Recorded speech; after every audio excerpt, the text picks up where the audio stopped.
جیم کې تمرینات د راتلونکي سیالۍ لپاره مې البته په خپلو دعاګانو کې مې یاد ساتئ تر څو د افغانستان لپاره یوه جالبه سیالي لکه د تېر په څېر ولرم.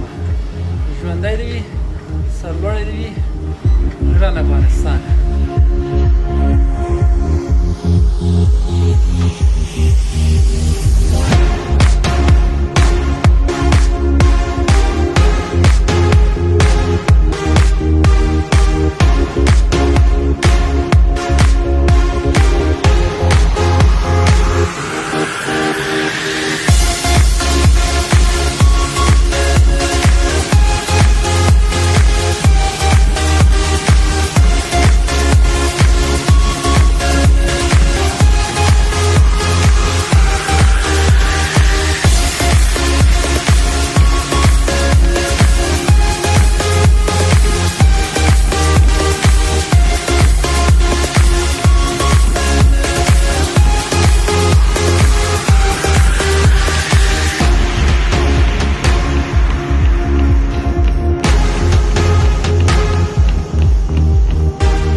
سلامونه.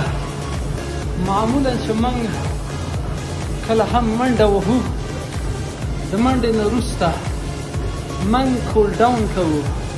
کول ډاون هدف دا ده چې بدن دغه د زړه ضربان د قلب باید په خپل حرارت باید راښکته سي. که یو دم ودرېږي هغه بیا مشکل جوړوي، د زړه مشکل پیدا کوي، د عضلاتو مشکل پیدا کوي.